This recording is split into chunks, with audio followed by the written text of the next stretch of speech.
So Nayanthara గారు ఆవిడ కూడా నటిస్తున్నారు కాబట్టి సో వీళ్ళిద్దరు కాంబినేషన్ ఎలా అనిపించింది సార్, చిరంజీవి గారు నయనతార గారిది?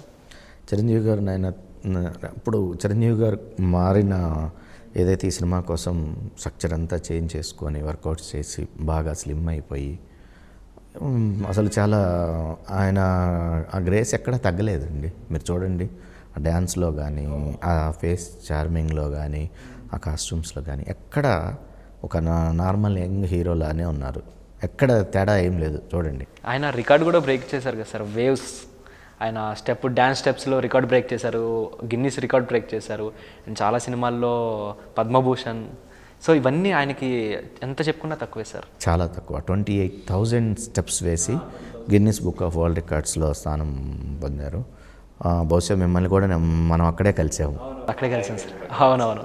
సో ఆయన స్టెప్స్ అనగానే అందరూ చిరంజీవి గారు అంటే మెయిన్గా మనం చూసేది ఫస్ట్ డ్యాన్స్, ఆ తర్వాత ఆయన కామెడీ టైమింగ్, అలాగే యాక్షన్ సీక్వెన్స్. అసలు మాస్ బాస్ ఈ 2 పదాలు పుట్టిందే ఆయన. దానికి డ్యాన్స్ కూడా అసలు ఆయన పేరు పెడితేనే ఇవన్నీ వచ్చినాయి. సో ఏంటి సార్ అసలు చిరంజీవి గారు అసలు సినిమాలో ఇప్పుడు రాబోయే సినిమాలో ఎలా ఉండబోతుంది అనుకుంటున్నారు? ఈ యాక్షన్ కానీ, లేకపోతే ఫైట్ సీక్వెన్సెస్ అవ్వచ్చు, డ్యాన్స్ స్టెప్స్ అవ్వచ్చు, ఇవన్నీ ఎలా ఉంటాయి అనుకుంటున్నారు? ఎక్స్పెక్టేషన్స్ ఏంటి సినిమా మీద? ఎప్పుడు కూడా ఆయన ఒక కొత్తదనాన్ని చూపించడానికి ప్రయత్నం చేస్తుంటారు. ఆయన ఓల్డెన్ డేస్లోనే మైకేల్ జాక్సన్ స్టెప్స్కి సంబంధించిన సీడీస్ తెప్పించేసేసి ఈ కొరియోగ్రాఫర్స్కి ఇచ్చి కొత్త స్టెప్స్ తీసుకురండి, కొత్తగా ఉండాలి, ఎప్పటికప్పుడు అప్డేట్ అవుతారు. ఆయన ప్రతి విషయంలో అప్డేట్ అవుతారు. ఎలా ఉన్నారంటే ఇప్పుడు గ్యాప్ వచ్చిన తర్వాత ఇంకా అన్నయ్య డ్యాన్స్ చూడాలి. అసలు కొన్ని మిలియన్ వ్యూస్ చూడండి ఒక్కొక్క సాంగ్ అలా రిలీజ్ అవుతున్నాయి.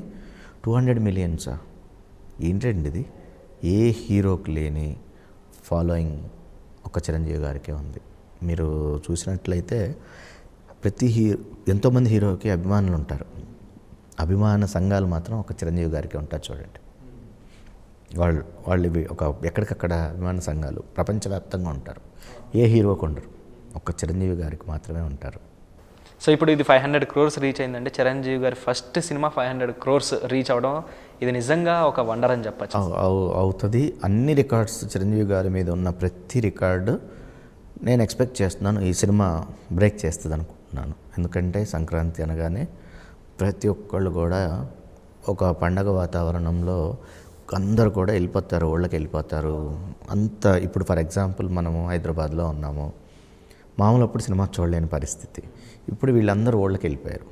అక్కడ ఊళ్ళో కనీసం 3-4 days స్పెండ్ చేస్తారు, ఖచ్చితంగా సినిమాకి వెళ్తారు. అలాగే ఇక్కడ మనం కొంచెం ఫ్రీ అయ్యాం కదా, మనం కూడా ఈ 3-4 daysలో ఖచ్చితంగా వెళ్తాం. అందులో మెగాస్టార్ గారి సినిమా ఎవరు మిస్ కారు. ఖచ్చితంగా అందరు థియేటర్కి వెళ్ళి చూడాలి, సినిమా ఎంజాయ్ చేయాలి. పైరసీ జోలికి వెళ్ళొద్దు,